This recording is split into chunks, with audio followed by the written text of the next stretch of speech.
কৃষ্ণ দেব কি জানেন তার রুক্মিণী এখন কার প্রেমে ডুবে আছেন? তিনি শটান ইস্কনে, কৃষ্ণ প্রেমে বিভোর। বুমেরাঙে তাক লাগিয়ে দেওয়ার পর একেবারে রথে চড়ে বসলেন রুক্মিণী মৈত্র। একথা হয়তো অনেকেরই অজানা, রুক্মিণীর বেড়ে ওঠা ইস্কনে, কিন্তু সেটা মায়াপুরে।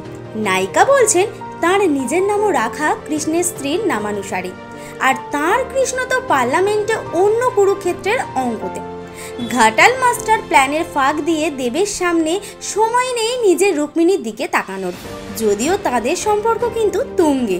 অনেকেই তো বলছেন তারা নাকি ইতিমধ্যেই বিয়ে সেরে ফেলেছেন, যদিও দেব ভীষণ ব্যস্ত তার একসাথে হাজারটা কাজ নিয়ে, অনেকটা গোকুলের কৃষ্ণের মতোই।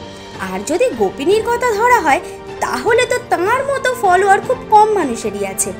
রুক্মিণী বলছেন কৃষ্ণ দেবতা না ডাকলে নাকি তার কাছে আসা হয় না, কিন্তু প্রজাপতির দেবতা কবে ডাকবেন তাদের দুইজনকে? আর কতদিন শুধুই প্রেমিকা থাকবেন রুক্মিণী? নানান জল্পনার অবসান ঘটিয়ে তার কি ইচ্ছা করছে না কৃষ্ণের স্ত্রী হতে? উত্তরটা পেতে চোখ রাখুন শুধুমাত্র টাইমলাইন ক্রিয়েশনে। দেব ও রুক্মিণীর পরবর্তী জীবন নিয়ে আপনার কি বক্তব্য? মন্তব্য করে জানান আমাদের মন্তব্যের বাক্সে।